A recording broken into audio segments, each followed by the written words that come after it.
যারা এদেশে ইসলাম কায়েম হবে টুপিওয়ালার পক্ষে, কোরআনের পক্ষে আসতে চায় না। বাংলার মাটিতে যারা শুধু আহলে কোরআন আর আহলে হাদিস নিয়ে পিরাপিরি করছে, ফতোয়া যারা ঝাড়াঝাড়ি করছে, বাংলার ময়দানেরা টাটকা মুনাফিক, এতে কোনো সন্দেহ নেই। ইসলামের সমাজনীতি, অর্থনীতি, রাষ্ট্রনীতি কত কিছু আছে, কোনদিন এদিকে আসতে চায় না, শুধু খালি ফতোয়াবাজি চলছে। এগুলো ঠিক না। তাহলে দুইটা জিনিস দিয়েছে মুহাম্মাদুর, তার ভেতরে কোরআন আছে না নেই? আজ আমরা মুসলমানরা এত অপমানিত, এত লাঞ্ছিত, একটা মাত্র কারণ, আমরা মুসলমানরা কোরআন ছেড়ে দিয়েছি। এখানে কত মানুষ আছে, আমি যদি বলি কারা কোরআন পড়তে পারেন, অনেকে পড়তে পারে না। অনেকে আছে নিজের ছেলে মেয়েকে আজ পর্যন্ত কোরআনে কারিমের শিক্ষা দেয়নি। কথা কয় না? এই তুমি মারা গেলে আমার মতো বড় হুজুর এসে তোমার জানাজা দিয়ে লাভ হবে? তোমার জাস্ট খালি খাওয়াই হবে। আমরা তো হুজুরের খালি খাওয়ার পাগল। কথা কয় না? আমারে খাওয়ালে আসি, না খাওয়ালে আরো জোরে। যদি বিশ্বাস না হয় আগামীকাল পড়বেন, মসজিদের ইমাম সাহেবকে ডেকে নিয়ে যাবেন, মায়ের কবর জিয়ারত করার পরে চলে আসবেন। হুজুর ঠিক আছে যান। পরে জুমায় নামাজ আদায় করার পরে আবারও দাওয়াত দিয়ে নিয়ে যাবেন, হুজুর একটু দোয়া করে দেন। ঠিক আছে যান। পান পর্যন্ত খাওয়াবেন না। আমি বোঝানোর জন্য বলছি, আপনি কি রাগ করলেন? পরের দিন আবার ওই কায়দায় হুজুরকে মসজিদের ভেতরে, হুজুর চলেন না আজকে একটু যাই, ফ্রি তো আছেন। হুজুর যতই ফ্রি থাক, মত তো মসজিদে মিথ্যা কথা বলবে, ভাই আমার সময় নেই। কারণ এই যে 2 দিন আপনি ঘুরিয়ে দিয়েছেন, টাকাও দেননি, খাওয়ানো নেই, এমনকি পানও খাওয়াননি। বাংলাদেশের সব হুজুরেরা খাওয়ার পাগল। কথা কয় না? আজ আমরা অনেকে কোরআন থেকে আলাদা, নিজের সন্তানের হাতে কোরআন তুলে দিতে পারলাম না, মেয়ের হাতে কোরআন রেখে দিয়ে আমি মরতে পারলাম না। আরে ভাই, ভাড়াটিয়া জিনিসের কোনো দাম আছে? আপনি নিজে একটা কাজ করবেন, ওটার মূল্য একরকম, অন্য কাউকে দিয়ে করাবেন, ওর মূল্য। কথা কয় না? আপনি আপনার বাচ্চাকে কোরআন, আপনার বাচ্চার হাতে কোরআন তুলে দেন, আপনার মেয়ের হাতে কোরআন তুলে দেন, আপনি না থাকলেও সমস্যা নেই, ওই সন্তান কোনোদিন বিপদগামী হবে না। কোরআন নিয়ে নিয়ে আল্লাহর কাছে দোয়া করবে। দোয়া করতে দেরি, আল্লাহ জীবনের অপরাধ মাফ করে দিতে দেরি করবেন। আমরা যেটা করার দরকার সেটা করি না, খালি উল্টো, সব উল্টো। আমার বন্ধুরা, যে কথা বলতে গিয়ে এতগুলি কথা বলে ফেললাম। বিশ্বনবী মুহাম্মদ রাসূলুল্লাহ 2টা জিনিস দিয়েছে, একটার নাম কোরআন কিতাবুল্লাহ, আর একটার নাম সুন্নাতে রাসূল। দুনিয়ায় যদি মুসলমান এই দুটো আঁকড়ে ধরে, কোনদিন তারা পথভ্রষ্ট। সবাই বলে, আজ অনেকে বড় বড় পীরের মুরিদ দাবি করে। কোরআন গবেষণা করে যতটুকুন পেরেছি, পীর মুরিদ সম্পূর্ণ হারাম। আপনি পেলেন কোথায় পীরের মুরিদ হওয়া লাগবে? যার বলে পীর নাই, তার বলে পীর শয়তান। নাউজুবিল্লাহ বলবেন না? এই যে বেদাত জিনিসগুলি ছড়াচ্ছেন, পেলেন কোথায়? সূরা আরাফের 3 নম্বর আয়াত দিয়ে দলিল দিচ্ছি, পীর মুরিদি কতটুকুন জায়েজ আছে আমি কি বলবো? যত বাংলার মাটিতে পীরের দরবার, সব খালি খাওয়ার ধান্দা। রিক্সা চালক, ভ্যান চালক, অটো চালক সবাই নিয়ে ওখানে টাকা দেয়। কথা বলে না কেন? ওটা একটা টাকার খাওয়ার ধান্দা। অনেক পীর সাহেবের ব্যাংক ব্যালেন্স, জমি জায়গা। কথা বলে না কেন? আমার বন্ধুরা, কোরআনে কারীম দিয়ে আমি দলিল দিয়ে তারপরে যাব।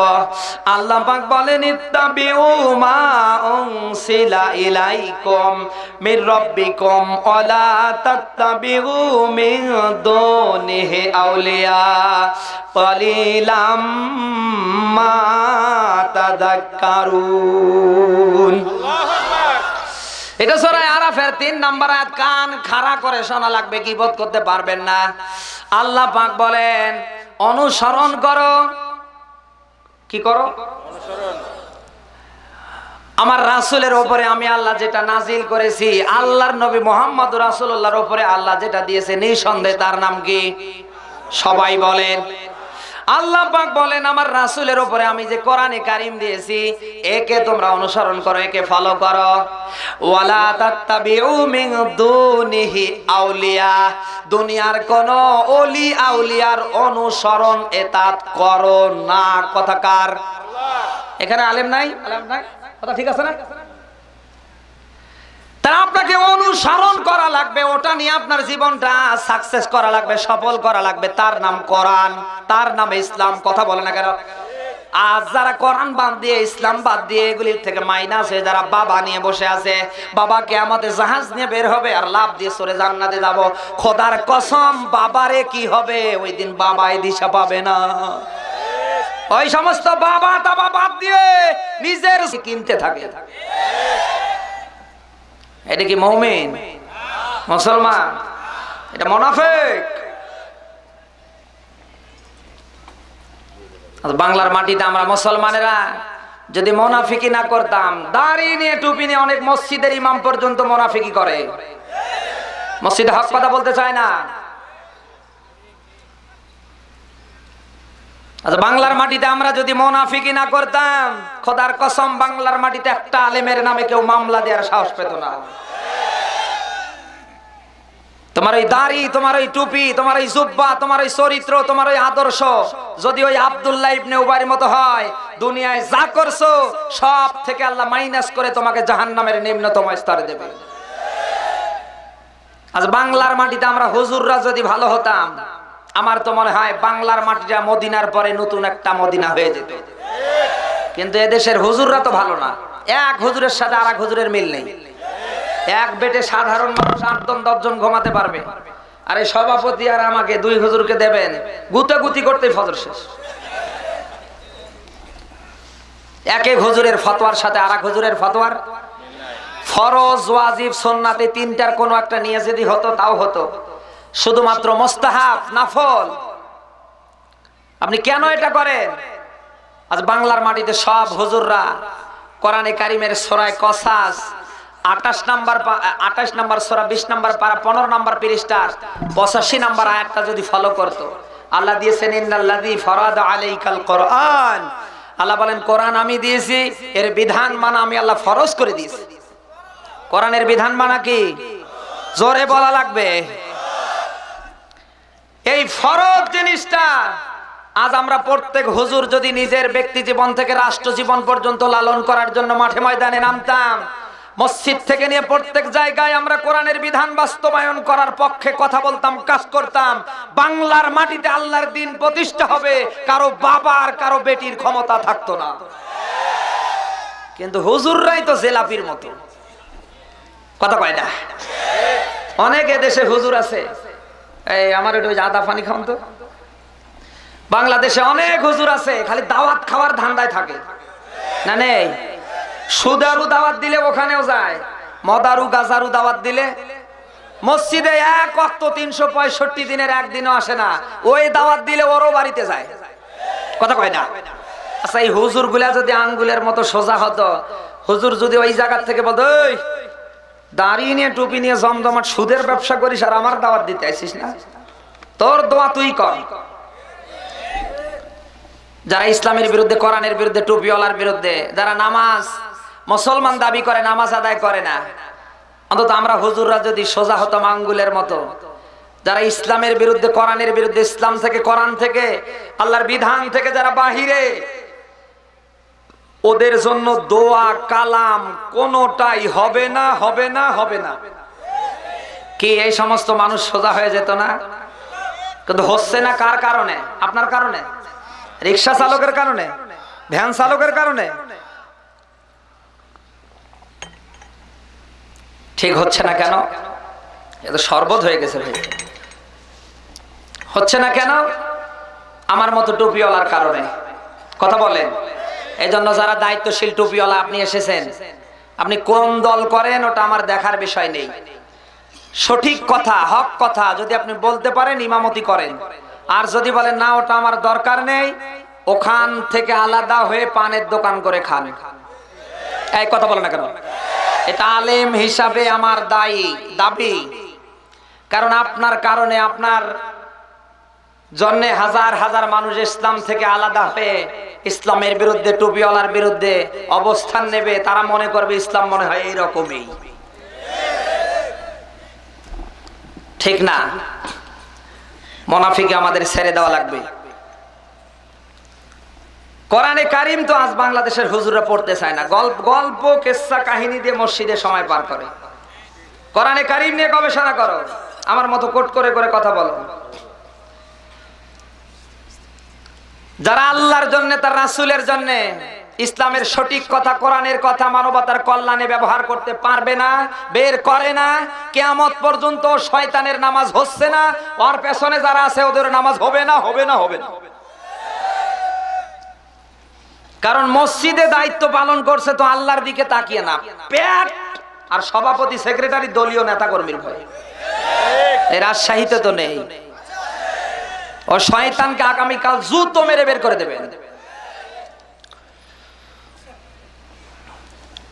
কাজে বাংলাদেশে হিন্দু বৌদ্ধ খ্রিস্টানের দ্বারা ইসলামের যতটুকুন ক্ষতি না হচ্ছে, এই লেভাসদারি এইরকম মুনাফিক মার্কা শয়তান মার্কা হুজুরদের আলেমদের কারণে ইসলামের 13টা বেঁধে যাচ্ছে।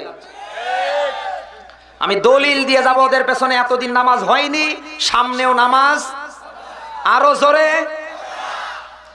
সূরা বাকারার 2 নম্বর পারা 3 নম্বর পৃষ্ঠার 159 নম্বর আয়াত আল্লাহ দিয়েছেন, ইন্নাল্লাযীনা ইয়াকতুমুনা মা আনসালনা মিনাল বায়্যিনাতি ওয়াল হুদা মিন বাদি মা বায়্যানাহু লিন-নাসি ফিল কিতাব উলাইকা ইয়ালআনুহুমুল্লাহু ওয়া ইয়ালআনুহুমুল লাঈনুন। কান খাড়া করে শোনা লাগবে। আগামীকাল আজ আমি চলে যাওয়ার পরে গীবত করবেন, কান খাড়া করে শোনা লাগবে আমি কি বলছি, শব্দের দিকে লক্ষ্য করেন। ইন্নাল্লাযীনা ইয়াকতুমুনা, নিশ্চয় যারা, নিশ্চয় যে বা যারা কাতামা ইয়াকতুমু গোপন করে করছে। এখানে গোপন করা বলতে কি বোঝায় সবাই বলেন? নিশ্চয় যারা গোপন করে করছে কোরআনে কারিমের সঠিক কথাগুলো, হক কথাগুলো। আল্লাহ পাক বলেন, আমি আল্লাহর লানত, আমি আল্লাহর বদদোয়া অভিশাপ, আমি আল্লাহ দুনিয়ায় যাদের উপরে বদদোয়া, যাদের উপরে অভিশাপ দেই ওদেরও বদদোয়া, ওদেরও লানত। এখন আমার মতো হুজুরের উপরে যদি আল্লাহর বদদোয়া, তামাম দুনিয়ার সব মানুষের বদদোয়া আমার আল্লাহ যদি আমার উপরে চাপিয়ে দেয়, তাহলে আমার দুনিয়ার ময়দানে কোনো ইবাদত হবে? এখন আপনারা ভ্যান চালান, রিক্সা চালান, অটো চালান, মাসে মাসে 200 করে টাকা দেন, আপনি আমার পিছনে নামাজ আদায় করেন, আপনার নামাজ হচ্ছে? কথা কয় না? প্রিয় রাজশাহী বাসী কি বলছি বিবেক দিয়ে শোনা লাগবে। বুখারী শরীফের হাদিস, আল্লাহর নবী দিয়েছে, মান আহাব্বা লিল্লাহ ওয়া বাগাসা লিল্লাহ ওয়া আতা লিল্লাহ ওয়া মানা লিল্লাহ ফাকাদ ইসতাকমালাল ঈমান। বলেন আল্লাহু আকবার। এই পৃথিবীতে কেউ যদি ঈমান পূর্ণ করতে যায়, আর ঈমান যার পূর্ণ হবে ওকে জান্নাত দেবে কে? সবাই বলেন। নবীজির হাদিস, কেউ যদি দুনিয়ায় ঈমান পূর্ণ করতে চায় তাহলে দুনিয়ায় বন্ধুত্ব করবে একমাত্র কার জন্য? সবাই বলেন। শত্রুতা করা লাগবে কার জন্য? এখন যে সমস্ত মসজিদের ইমামরা, দায়িত্বশীলরা, আলেমরা বন্ধুত্ব করছে শুধুমাত্র দুনিয়ার মানুষের জন্য, সুদের বিরুদ্ধে কথা বলে না কারণ সভাপতি সুদখোর, ঘুষের বিরুদ্ধে কথা বলে না সেক্রেটারি ঘুষখোর, পর্দা নিয়ে কথা বলে না কেশিয়ার, কথা কয় না, ওর বউ বেটি ছেলে মেয়ে সবাই বেপরদায় চলে, ইসলামের ফরজ বিধান একটাও মানে না, ইসলামের সমাজনীতি আছে, অর্থনীতি আছে, রাষ্ট্রনীতি আছে, এ কথা বলে না কারণ ওখানকার স্থানীয় একজন লিডার, এলাকার এমপি। এই কথা শুনতেছেন? দুনিয়ায় যে সমস্ত আলেম ওলামা, যে সমস্ত টুপিওয়ালারা, যে সমস্ত হুজুরেরা, এই সমস্ত মেম্বার, চেয়ারম্যান, চৌকিদার, দাফাদার, এমপি, মন্ত্রী, মিনিস্টার মানুষকে দেখে আমার আল্লাহর হক কথাগুলি বলে না, আর আল্লাহর দিকে তাকিয়ে ওদের জন্য শত্রুতা করতে পারে না, বন্ধুত্ব তৈরি করতে পারে না, ওর ঈমান কোনোদিন পূর্ণ হয় না, হয় না, হবে না। আর কারো যদি ঈমান না থাকে ওর ইবাদত হবে? আরো জোরে। যার ঈমান থাকবে ওর ভয় থাকবে কার? সবাই বলেন। যে কথা বলতে কি এতগুলি কথা বললাম, আপনি কি রাগ করলেন? কোরআন থেকে যে বা যারাই মুখ ফিরে নেবে, ব্যক্তি জীবন থেকে রাষ্ট্র জীবন, রান্নাঘর থেকে আজরাইল পর্যন্ত, মহান আল্লাহ বসে থাকে না, শয়তানকে বন্ধু বানিয়ে দেবে। আর শয়তান বন্ধু হলে যেভাবেই হোক আপনাকে জাহান্নামে নিয়ে যাবে। কথা কি শুনতেছেন? আপনি কি জাহান্নামে যেতে চান? সামান্য দুনিয়ার গরম সহ্য হয় না, সামান্য দুনিয়ার সিজনারি ঠান্ডা সহ্য হয় না, মরার পরে ওই কবরে যদি আমার আল্লাহ আপনাকে আমাকে মরার পরে ওই কবর থেকে নিয়ে জাহান্নামে যদি আল্লাহ আমাদেরকে জ্বালায়, আমরা কি সহ্য করতে পারবো? এই যে সূরা বাকারার সম্ভবত 24 নম্বর আয়াতের শেষের অংশে আল্লাহ দিয়েছেন ওয়াকুদুহান নাস ওয়াল হিজারা। আল্লাহ বলেন জাহান্নামের আগুন জ্বালাবো মানুষ আর পাথর দিয়ে। কি দিয়ে? আওয়াজ দিয়ে বলেন। মানুষ আর পাথর দিয়ে জাহান্নামের আগুন জ্বালাবে কে? আল্লাহু আকবার। বিড়ি খেতে ঠোঁটে সামান্য একটু গরমের আভাস হলে ঠোঁট পুড়ে যায়, দুনিয়ার আগুন দিয়ে হাত পোড়া গেলে তারই কত জ্বালা যন্ত্রণা। আরে ওই জাহান্নামের আগুন দুনিয়ার আগুনের তুলনায় 69 গুণ বেশি তাপমাত্রা। ওই আগুন দিয়ে জ্বালাবে আপনাকে আমাকে, ওই আগুন আল্লাহ জ্বালাবে আপনাকে আমাকে দিয়ে। কি করে সহ্য করবেন আমারে বলেন তো?